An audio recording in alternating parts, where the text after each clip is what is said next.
Labdien, mani sauc Dmitrijs Nosko. Es strādāju kompānijā Balta. Pēc dažām dienām mēs būsim jūsu kaimiņš, tur kā 10. stāvā, tur 9. stāvā tajā ēkā. Tā kā vēl notiek visāda sagatavošanas. Ja jūs gribat redzēt, kā izskatās office pirms ievākšanas, tad varat apmeklēt. Vēl ir daudz putekļu, daudz maisu, visādas tādas lietas. Tā kā atradu laiku šodien atnākt pie jums un pastāstīt par Baltas pieredzi. Sākšu ar to, ka es ļoti atvainojos, es esmu Lietuvas ukrainis, latviešu valoda man tuvu nav dzimta valoda, uzreiz atvainošos par kļūdām un atvainošos par arī tehnisko žargonu, es izmantošu to. Es esmu tehnoloģiju cilvēks un dažkārt man grūtāk pateikt kaut ko angliski un tehnoloģiskā valoda nekā to tulkot pareiza latviešu valoda. Bet sākām ar to, kas ir Balta. Nelielā vizītkārte par Baltu, lai jūs saprastu par kompānijas lielumu. Dažus ciparus es gribu šeit pieminēt, ka Balta ir aptuveni 350,000 privātpersonu klientu. Tagad ir nedaudz vairāk, šeit ir 23. gada dati. Aptuveni 35,000 komerc klientu. Un mēs apstrādājam diezgan daudz atlīdzību pieteikumus gadā. Šeit pieminēts cipars 410,000, bet tas izņemot veselības atlīdzības. Veselības atlīdzības viens pats tas produkts ir aptuveni 1,6 miljoni atlīdzību, vai transakciju, kā mēs to saucam. Baltā darbojas kopā ar ap 600 cilvēkiem plus mīnus, atkal ir pēdējā gada dati. Mums ir 42 filiālis visā Latvijā, un mēs sevi uzskatām par tirgus līderi. Labi. Ne tikai mēs, bet arī asociācijas dati, Latvijas bankas dati pagājušā gada liecina, ka mēs esam tā ar kārtu tirgus līderi, tirgus daļas tieši Latvijas apdrošināšanas, nedzīvības apdrošināšanas tirgu. Šādi izskatās Balta. Tad mēs esam tirgus līderi. Ja jūs dažkārt dzirdat, ka BTA varbūt ir tirgus līderi, bet viņi parasti rēķina visu biznesu, kas notiek arī citās valstis, Lietuva, Igaunijā, arī ārzemēs. Mēs esam Balta, mums ir meitas uzņēmumi gan Lietuva, gan Igaunijā, gan arī Polijā. Mēs piedaram lielai poļu grupai, un mēs skaitām tikai Latvijas tirgus daļu. Tā kā Latvijā mēs esam tiešām tirgus līderi. Tātad mēs redzējām diezgan lielu izaugsmi pēdējos gados, un kā tas atspoguļojas tieši tādos operacionālos rādītājos, jo izaugsme finansiāli viņa nav vienmēr saskaitāmā arī operacionālos ciparus, par ko mums būtu jāsaprot runāt par automatizāciju vai mākslīgā intelekta pielietojumu. Tad jūs redzat, pa pēdējiem 4 gadiem polišu skaits ir izaudzis pa 56%, objektu skaits ir izaudzis pa 62%. Objekti ir mašīnas vai mājās vai viena polise, varbūt daudz tādu objektu.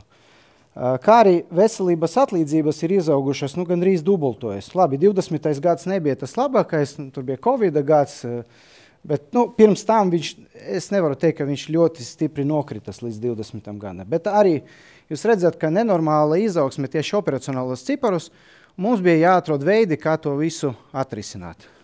Viens variants ir pieņemt darbā 62% vairāk cilvēkus, lai viņi strādātu ar pieaugušu apjomu un tiktu galā ar to apjomu. Bet pa to pašu laiku darbinieku skaits pieauga tikai pa 5%. Tas ir pārsvara visādas korporatīvas funkcijas. Parādījies jauns vārds ESG, tad tur uzreiz vajag pāris cilvēkus. Jauna kaut kāda, tur IFRS 17 regulācija, arī vajag kaut kāds dažus cilvēkus. Tā kā tie 5% viņi pārsvarā ir nākuši no korporatīvām funkcijām. Marketings, nedaudz no IT. Tad kā mēs tiekam galā ar šo?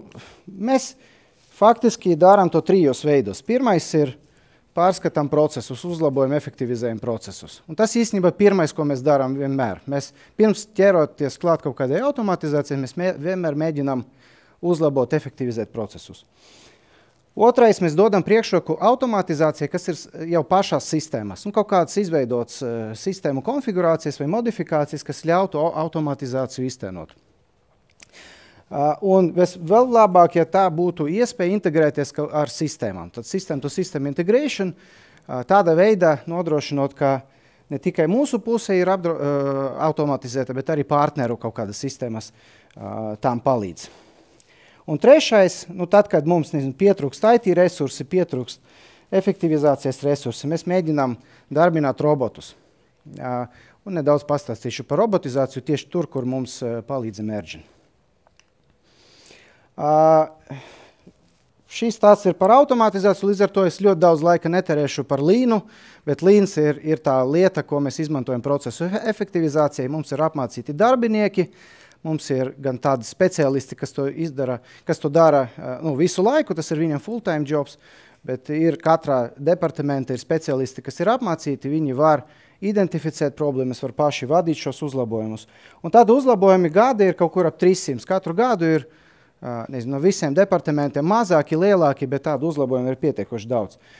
Lielāka daļa no viņiem rezultējas kaut kāda IT sistēmu izmaiņas, lielās vai mazās. Un katrā tāda nozīmīgākā struktūra vienība, kur ir daudz tāda operacionāla darba, kā piemēram atlīdzību regulēšana vai risku parakstīšana, vidēji viņi ietaupā ar 1,5 FTE gadā ar savām iniciatīvām. Ar savām Lean pārskatīšanas iniciatīvām. Un tas mums palīdz tiešām noturēt to cilvēku skaitu nemainīgu, gandrīz konstantu. Laika pa laikam mums ir jāpieņem cilvēki, bet tomēr pārsvarā katra struktūra vienība cenšas izdarīt visu, lai tiktu ar lielāku apjomu ar to pašu cilvēku skaitu. Cits piemērs ir par sistēmu automatizāciju, kur mēs varbūt ieguldām visvairāk laika no IT perspektīvas, no tāda pārmaiņu vadības perspektīvas. Tad šis piemērs ir par veselības atlīdzību noregulēšanas procesu. Ļoti busy slaids, es pastāstīšu nedaudz. Tad gada, kā es teicu, mums ir aptuveni 1,6 miljonu transakciju, kur cilvēki aiziet uz poliklīniku, izmantojot baltas apdrošināšanu, saņem pakalpojumu no mūsu partneriem. Tad aptuveni 6,3 tūkstoši diena. Kā tas viss varētu nostrādāt? Mums ir tāda ļoti ciešā sistēma integrācija, kas ļauj mums 80% no visas šīs plūsmas apstrādāt absolūti automātiski uzreiz. Cilvēks pienāk ar savu vai no fizisko karti vai elektronisko karti, piemēram, Marsā. Viņš pasaka savu personas kodu, viņam uzreiz ievada datus, apstiprina vai neapstiprina, vai noraida, vai daļēji apstiprina šo transakciju, viņš kaut ko piemaksā vai uzreiz iet pie doktora. Viss. Transakcija ir veikta. Kas notiek šajā brīdī? Caur posttermināliem vai kompāniju interfeisiem, partneru interfeisiem mēs saņēmām šo pieprasījumu. Mēs uzreiz automātiski pārbaudām, vai cilvēkam ir sēgums, vai tas ir iekļauts, cik liela summa ir iekļauta. Uzreiz dodam atbildi un gaidām reiz mēnesi lielu rēķinu no ārsa, no VC4. Un tad 3-5% no šiem tiek apstrādāti arī automātiski. Tomēr 2/3 jāpieskata kaut kas, bet 1/3 īpaši ar tiem partneriem, ar kuriem mēs strādājam visu laiku, un tādie zaļie partneri, mēs izmantojam OCR tehnoloģiju, datorredzes tehnoloģiju, nolasām visu informāciju no čekiem, uzreiz pārbaudām pret mūsu informāciju absolūti automātiski. Ja viss sakrīt, veicam izmaksu, automātiski nauda aiziet partnerim. Tā ir aptuveni 3-5%. Mēs varam to palielināt, bet pārsvarā šīs ir saistīts ar to, kādi ir tie klienti, kā mēs uzticamies. Ne klienti, partneri, atvainojiet. Neteikšu, ka lojāli, bet tie, ar kuriem mums jau ir izveidojis ļoti labs kontakts, datu apmaiņa ir perfekta, viss strādā ok. Bet vēl ir cita plūsma, ka cilvēki, kam tajā brīdī vai nav kartes, vai ir kaut kādi speciāli noteikumi viņu apdrošināšanas līguma, ka viņam ir tomēr sākumā jāsamaksā ar savu skaidru naudu un jānes mums čeks. Un aptuveni 20% strādā tāda veida, un tad jau tie cilvēki iesniedz savus čekus. Lielākā daļa to izdara ar mobilo aplikāciju, mums ir mobila aplikācija. Kaut kāda daļa to izdara ar mūsu mājaslapu, pašapkalpošanas portālu. Un vēl joprojām ir 1%, kas sūtā aploksnī to fizisko papīru, kaut kur atstāja vai filiāli, vai vienkārši atsūtā uz centrālu biroju. Tomēr ir.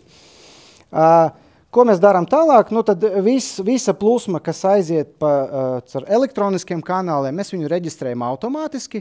Visa informācija tiek savādīta mūsu lietotnē vai tiešsaite, un cilvēks nobilda čeku, un tas čeks aiziet pie mums. Tālāk, kas notiek, mēs mēģinām nolasīt datus no tā čeka. Atkal izmantojot datorredzi, izmantojot kaut kādu sistēmas loģiku vai ruļus, vai kaut kādus ruļus, kas tiek noteikti, ko mēs automātiski gribam izlaist, vai kur vajag tomēr cilvēku, lai pieskatā un pieņem lēmumu manuāli.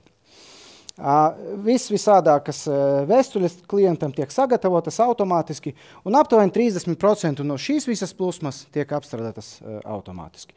Mēs noteikti gribam šo palielināt līdz kādiem 70, 80, bet pašlaik ar roku rakstītam kvītīm, ar diezgan tādiem kvišos norādītiem pakalpojumiem, kas nav klasificējumi. Nu, nezinu, piemēram, vienā arsā rengens var būt čeka uzrakstīts kā rentg, nezinu, VC4, tas var būt kaut kāds, nezinu, tur plaušu rengens vai vēl kaut kāds. Nu, ļoti dažādi tie čeki ir, un dēļ tā mēs pastāvīgi mācām šos datorredzes modeļus, lai viņi atpazīstu vairāk un vairāk. Un kad tiek pieņems lēmums, vai viņš ir manuāls vai automātisks, mēs automātiski veicam izmaksu. Atkal sistēma automātiski izveido norīkojumu, sūta uz bankām, un bankas jau veic izmaksu cilvēkiem. Tā kā ideāla pasaule cilvēks iesniedzot savu čeku, no aptuveni 5 sekundes saņem jau naudu. Ja viss šeit notiek automātiski, izmaksa notiek automātiski, ar bankām tas interfejs ir arī izveidots pilnībā automātiski. 5 sekundes ir mūsu pašlaik rekords. Mēs solam, ka mēs veiksim izmaksas 2 dienu laikā, bet lielai daļai klientu tas jau notiek, nu nezinu, minušu laikā. Varbūt 5 sekundes ir vairāk ekstremālais case. Tad tas ir tas piemērs par to, kā mēs veicam automatizāciju tieši ar sistēmām, ar kaut kādām izmaiņām mūsu sistēmās, ar integrācijām, ar citām, ar partneriem, un tajā skaitā gan ar bankām ir integrācijas, gan integrācijas ar medicīnas iestādēm, gan arī mēs izmantojam dažādus modeļus, pieejams mums, pārsvarā mēs izmantojam gatavas modeļus no Microsoft Azure, tai pašai datorredzei. Tad tas ir otrais piemērs, kā mēs izmantojam automatizāciju, bez lielām detaļām. Trešais ir, kā es jau pieminēju, mēs izmantojam robotizāciju. Tur, kur darbi varbūt ir tādi diezgan vienkārši, kur vajag izdarīt to pašu, ko darītu cilvēks normālā darba gaitā, ko var izdarīt robots, kur nav baigi daudz loģikas, kur nav daudz kaut kāda kognitīvas domāšanas iesaistītas. Mēs mēģinām izmantot robotu. Mūsu robotu sauc Fredijs. Es neatceros, kā tas vārds topā, bet tagad visi zina, ka Fredijs ir robots. Pa laimi vēl nav neviena darbinieka, no tie 600, ko vēl sauktu Fredijs. Varbūt dēļ tā ir izvēlēts šis vārds. Tā kā šis ir piemērs par atlīdzību e-pastu apstrādi kā tādu. Atlīdzību e-pasti gada ir aptuveni 120–140 tūkstoši šādi e-pasti iekrīt paskastītēs. Ir 8 paskastītēs, no kuriem pašlaik Fredijs strādā pie 7. Tad dienā ir daži 100 e-pasti, kurš pirms Fredija ar to nodarbojas viens cilvēks gandrīz ekskluzīvi. Viņi rotējas, šis bija pats sliktākais darbs atlīdzību pārvaldē. Tad, kad tev ir tā diena, kad tev ir jāpieskata e-pasts, cilvēki tur negribēja nākt uz darbu. Jā, viņiem, tas ir tā boring diena, bet viņi tiešām gandrīz pilna slodze cilvēkam aizgāja uz to, ka viņš vienkārši monitorē e-pastus, izdara kaut kādas darbības ar tiem e-pastiem. Pārsvarā tās darbības ir saprast, kas tā e-pasti ir, izņemt visus dokumentus, salikt pa sistēmām un palaist citus procesus. Piemēram, e-pastā varētu būt atbilde, ka, kur ir manas auto bildes vai, nezinu, tāme, un viss. Tas ir e-pasts. E-pasta saturu ir jāsadala pa dažādām sistēmām, jānospaiž dažādas pogas, lai tālāk jau kaut kāds riska atlīdzību cits kolēģis jau sāktu strādāt ar šo lietu. Bet tas ir tāds ļoti sortēšanas, neinteresants darbs. Tā kā pašlaik, kā es teicu, 7 no 8 kastēm Fredijs jau apstrādā, kas aptuveni 95% sastādā no visa e-pastu apjoma. Kā es pieminēju, tur ir gan objektu bildes, gan visādi dažāda tipa dokumenti. Nezinu, tur izraksts no VZD par to, ka tev tas īpašums pieder, vai policijas kaut kādas tāmes, vai saskaņotie paziņojumi. Ļoti, ļoti daudz dažāda tipa dokumenti. Un arī atkal ir kaut kāda arī brīvā tekstā atbildes, vai nezinu, jautājumi, kas baltē tiek uzdoti no klientiem. Tālāk, kas notiek, ir visa tā informācija, kas ir e-pastos, viņai ir jāsaklasificē kaut kāda veida. Nu, kas tas ir par e-pastu? Nu, robots, cilvēks noteikti uzreiz paskatās, ok, šī ir kasko lieta, darām to un to un to. Nu, robots nav tik gudrs uzreiz, nu, viņam tomēr ir jāveic tā klasificēšana. Tad pašlaik, kā es teicu, no tiem dokumenta tipiem vai pielikumiem, attachmentiem tajos e-pastos, mēs mēģinām izšķirot vienu no tiem 3-5 dažādu dokumentu tipiem. Nu, kā es teicu, mašīnas bildes, saskaņotais paziņojums, VZD izziņā, nezinu, policijas akts vai vēl kaut kas. Un mēs izmantojam 3 dažādu mākslīgā intelekta modeļus, lai tos dokumentus spētu atpazīt. Nu, viens vienkāršākais ir datorredze, kas pasaka, šajā bilde ir mašīna, vai nezinu, šajā bilde ir mašīnas spārnis, kur, nezinu, sarkanas krāsas, bet, nu, visdrīzāk ir mašīnas bilde. Vai šajā bilde tomēr ir saskaņotais paziņojums. Viņš izskatās pēc saskaņota paziņojuma no visādām valstīm, ne tikai no Latvijas. Tur ir tie, nezinu, Zviedrijas, viņi izskatās nedaudz savādāk, Krievijas, pat dažāda veida tipi.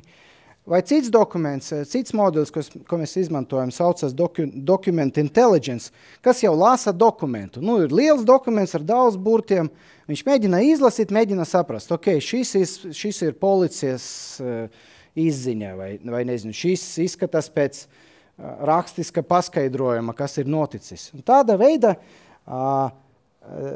viena no tiem 3 mākslīgā intelekta modeļiem klasificē dokumentu.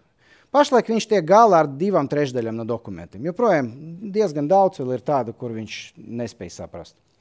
Pārsvarā Microsoft un latviešu valodas tādu attiecību netik labu dēļ. Nepilnības, jā, bet kļuva labāk nedaudz. Man šeit septembrī ir kaut kāds jauns patch ir iznācis, nedaudz labāk kļuvis. Bet kas notiek tālāk? Robots veids tas darbības. Ok, mēs saprotam, kas ir par dokumentu, mēs zinām, kas ir jādara, saliekam pa sistēmām, nospiežam pogas, viss tālāk mans darbs ir izdarīts. Nu, atkal, 99% gadījumus robotam tas izdodas, nu, vēl joprojām ir kādas kļūdiņas, kas to procesu aptur. Tā kā šajā brīdī es teiktu, ka nu, ap pusi, nu, kaut kur starp pusi un 60% no visas plūsmas tiek apstrādāts ar robotu. Tā kā tas cilvēks, kas viens gāja uz darbu negribīgi, viņš tagad pusdienu strādā pie plūsmas un pusdienu dara arī savas kaut kādas normālas darbības, ko dara arī viņa citi kolēģi. Tā kā Fredijs noņem kādu ap 0,6%, 0,6 FTI. Tā kā tas ir par to robotizāciju.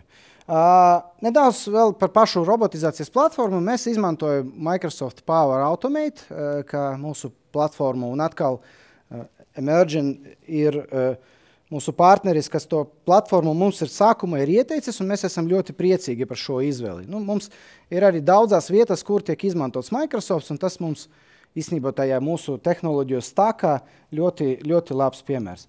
Mēs izmantojam gan tādu, nezinu, kā izskatās Microsoft Power Automate. Pa lielām tas ir tāds rīks, kas tev ļauj tādu izveidot workflowiņus ar visādu loģiku. Ja tās, tad dari to, ja tās, tad dari šito. Un tas ir tas cloud variants, ka tev ienāk e-pasti, nezinu, darbs ar failiem, kaut kāda klasifikācija un tā tālāk. Tad, kad ar to pietrūk, tad, kad mums vajag aiziet uz kādu mūsu iekšēju sistēmu, nezinu, mums ir diezgan sarežģīta Oracle bazēta formu sistēma no, nezinu, 1990. gadiem, tad mēs izmantojam tādu, kas saucas Power Automate Desktop. Pa lielām viņš emulē cilvēku klikšķināšanu. Viņš atver lāpu, kaut kādu, nezinu, noklikšana pogu šeit, ieraksta datus šeit, iepējas to failu šeit un izdara to atkal tāda kaut kāda loģiskā veidā. To visu var, ja ticēt Microsoftam, tas ir viss drag and drop, viss ir easy, nu, ieraksti tikai, ko tu dari, un viss strādās labi. Tā nav. Tur tomēr vajag tādas zināšanas tehniskas tādas. Nu, varbūt tas nav tāds ļoti spēcīgs IT specialists vajadzīgs, bet tomēr šādu kodu un kas tur ir iekšā, ir jāsaprot. Viņš nav tik super easy. Bet joprojām es teiktu, ka platforma ir diezgan stabila, pierādītā mūsu gadījumā un strādā pie mums diezgan ok. Tas varbūt ir mans pēdējais slaids, ko gribēju pateikt tieši par to robotizāciju. Tā kā mēs sadarbojamies ar Imagine, es gribēju šo pateikt varbūt vairāk par to, kā mums Imagine palīdzēja mūsu robotizācijas tādā procesa vai gaitā.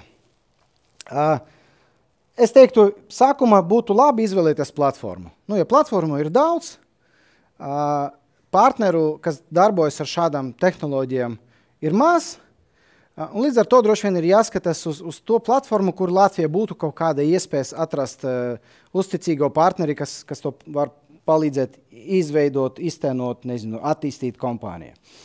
Tad šis bija mūsu solis kopā ar Imagine. Mēs arī konsultējamies gan ar viņiem, gan ar citām kompānijām, konsultējamies par to, kāda platforma būtu vislabākā šādai robotizācijai. Izvēlējamies Microsoft. Tad mēs meklējam, meklējam sludinot konkursu par to, ka mums vajag šādu pakalpojumu, lai šo platformu ieviest, uzturēt, apmācīt mūs, un arī attīstīt tālāk. Tad es teiktu, ka mūsu sadarbība ar Imagine bija ļoti, ļoti veiksmīga, un solis tādai veiksmīgai robotizācijai būtu tomēr nemēģināt to darīt pašiem. Neticēt Microsoftam, ka viss ir easy, drag and drop, super, nekādas zināšanas nevajag, bet tomēr atrast partneri. Vismaz sākumā. Atkarība no jūsu uzņēmuma lieluma, vismaz sākumā. Nākamais ļoti svarīgs posms ir sākt rādīt tādus veiksmīgus piemērus. Cilvēki nezin, kas ir robots, viņi teiks, atkal tas IT grib kaut ko tur izdomāt, mums atņem darbu. Bet tad, kad sāk parādīties tādi veiksmīgi keisi, kur cilvēki tiešām ierauga, Fredijs, es tagad priecīgs esmu darbā nākot, nevis tur dusmīgs, ka man ir jāsēž pie e-pastu plūsmas. Bet katra struktūra vienība pa vienam tādam labam piemēram, un cilvēki sāk uzticēties tam robotam. Cilvēki sāk jau izdomāt dažādus use cases, ko var tam robotam atdot. Jo pirms tam sarunas bija, come on, robots nekad neizdomās, es taču lasu to e-pastu, es taču tur pieņēmu lēmumu katru sekundi, man ir tik daudz kognitīvas zināšanas, robots var tikai pogas spaidīt. Tas pierādās pretēji ar to ar labiem piemēriem. Tad es teiktu, ka droši vien pienāks laiks tādai jau iekšēji kompetences veidošanai, kad cilvēkiem tomēr būtu vairāk sapratni ne tikai par to, kā sadarboties ar IT vai ar izvēlēto partneri, bet varbūt arī pašiem kaut ko padarīt. Pašiem pamēģināt to robotu programmēt. Tad ļoti svarīgi pēc labiem, veiksmīgiem piemēriem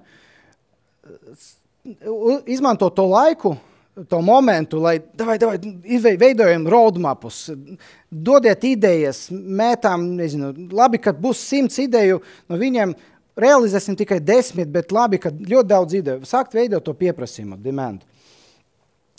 Un tālāk jau mēģināt tam pieprasījumam dot pietiekuši daudz resursus, lai pildītu solījumu, ka tas tiek izpildīts.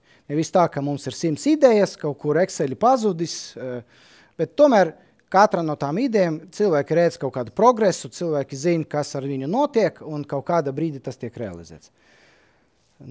Es teiktu, ka tas ir tāds varbūt veiksmīgi soļi robotizācija. Šis process var aizņemt gadu, varbūt 2. Mūsu gadījumā es teiktu, ka mēs esam kaut kur šeit.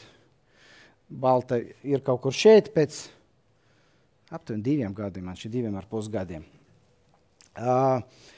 Mums varbūt bija nedaudz grūtāk ar šo platformu, ka liels korporatīvais uzņēmums mums ir ļoti daudz ierobežojumi. Proxy ir viens no tiem stulbiem lietām, ko mums vajadzēja kaut kādu pusgadu, lai apiet proxy, atrast veidus, kā apiet proxy serverus. Bet, vienalga, tas jau ir tāds mūsu īpatnība. Bet es teiktu, ka šis ir tāds ļoti, ļoti labs ceļš tai veiksmīgai robotizācijai.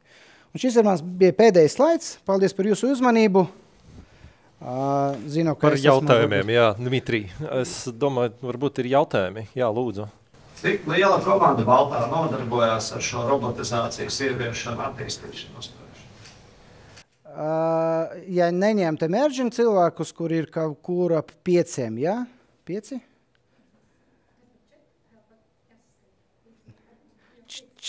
5 cilvēki emergina un Balta ir 1,5. Nu tād, kas ar to nodarbojas, nezinu... Un Fredijs vēl palīgāja. Jā, Fredijs tur jau... Fredijs kaut kur uz 3,5 cilvēkiem tagad velk. Fredija īpatsvars. Palicis resns. Es arī vienu jautājumu uzdošu, kas varētu būt pārējiem, es tā iedomājos. Man ļoti interesants liekas tas 3. pakāpiens, jā, tajā trepītēs. Jo pirms parādījis pirmais veiksmes stāstiņš, kaut maziņš, jā, ko pamanīja.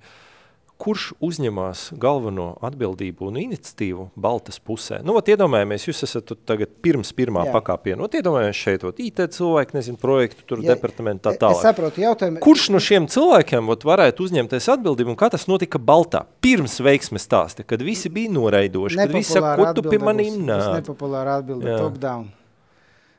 Nu, tomēr ir lēmums vadības līmenī, ka mums vajag efektivizēt mūsu procesus. Un esam izgājuši līnām ļoti daudz, esam izgājuši sistēmu automatizācijai, zinām, ka mums ir IT resursu trūkums, mums vajag atrast vēl kaut kādu veidu tai robotizācijai. Un, nu, varbūt pirms pāris gadiem tas intelligent automation bija tād ļoti populārs vārds, varbūt tagad GenAI ir tik populārs. Pirms gada ESG bija tik populārs, bet intelligent automation, un visi gāja uz konferencēm Intelligent Automation, un tad Dmitrijs, kas ir Intelligent Automation? Labi, davai darām. Tā kā es teiktu, tas drīzāk ir top down. Kas vadītāji mudināja pieņemt šādu lēmumu? Jo viņam budžetā jāparedz līdzekļi, viņam jānozīmē atbildīgais, viņam jāpaskaidro, kāpēc to darīt. Nu, kas viņu mudināja to darīt? Nu, jo viņu sitīs, ja viņš uzsaka, nenonāca līdz 3. pakāpienam, norakstīja ento naudiņu, nu kā nost. Un, pieņemsim, izgāžās. Viņš būs vainīgs. Kas viņu mudināja tomēr šo soli spērt? Es domāju, atkarība no uzņēmuma. Es teiktu, dažos uzņēmumos ir tāds test and try budžets. Nu, varam teikt, nezinu, R&D budžets, ko var it kā pamēģināt. Rest and dream. Rest and dream, jā. Ko varētu pamēģināt ieviest, ja sanāks, tad sanāks. Ja ne, tad nē. Nu, es teiktu, ka Baltas gadījumā tieši bija šis gadījums, ka mēs ieguldījām šo naudu, varbūt ne uzreiz gaidot tādu atdevi. Nu, es atceros apstiprinu šo projektu, mums nebija nekāda tur NPV aprēķina vai payback aprēķina, ka nezinu, pēc 1,5 gada Fredijs būs jau aizvietos 3 cilvēkus, jo mūsu gadījumā Fredijs neatlaiž cilvēkus. Fredijs ir tas, kas pasaka, ok, es pārņēmu no tevi darbu, bet tu vari darīt savus, lai jūs varētu labākus lietas. Jā. Un šis bija vienmēr kompānijas uzstādījums, ka mēs gan arī līnu ieviešot, mēs pateicam, neviens cilvēks netiks atlaists dēļ līna. Mēs varam neaizvietot atbrīvoto vakanci, tas ir, tie tādi gadījumi ir, bet nevienu cilvēku nekad neesam atlaiduši. Un tas pats bija ar Frediju, tā kā drīzāk mēs tāda veida kalkulējam. Vai jūs gatavojat jūsu darbiniekus tādām pārmaiņām? Pieņemsim, jā, jūs sakat tur kaut kādu izpēti, vai darbiniekus arī gatavojat apmācības, līna tur figurēja sākumā? Jā, nu noteikti tādām kaut kādām lielākām iniciatīvām, tas pārsvarā ir daļas no mūsu stratēģijām, tad līns bija pirms varbūt gadiem 6, pirms iepriekšēja stratēģija, viena no tādiem diezgan lielām iniciatīvām, kur mēs rezultātā apmācījām tuvu pie 30 cilvēkiem, un tas līna process, līna pārmaiņas tiek ieviestas kompānijā. Nu, tagad šobrīd vairs par to nedomā, ka, mums ir lielais līns, bet visi jau ir pieraduši. Viņi zina, pie kā vērsties, viņi zina, ka viņam ir problēma, viņi spēja atpazīt tos, problemātiskas vietas savas procesus, tad viņi pacelt kārogu un pienāks līna speciālists, pateiks, ok, davai sēžamies, efektivizējam Tad procesu. tas lēnām iet jūsu uzņēmuma kultūrā, tas jau ir var kultūrā, teikt. ir ienācis, es teiktu, diezgan dziļi. Pagājā kādi 5-6 gadi, tas nenotiks pēc 1. gada. Es domāju, jebkurai tādai lielai izmaiņai, mūsu organizācija vajag 5-6 gadus, mēs to pamanām. Tad var teikt, ka sākums bija tomēr savā ziņā eksperiments, bez garantijas, ka viņš izdosies. Absolūti. Forši, paldies, Dmitrij. Paldies es jums. pasniegšu varbūt šo maisiņu. Paldies par Jā, laiku. kas tur beigas ir? Jā, paldies, Dmitrij. Paldies. To klikšķinamo es paņemšu, jā. Labi. Paldies. Ja kas tad ir mani kontakti, vienmēr varat uzdot jautājumus vai sazināties ar Emerging kolēģiem.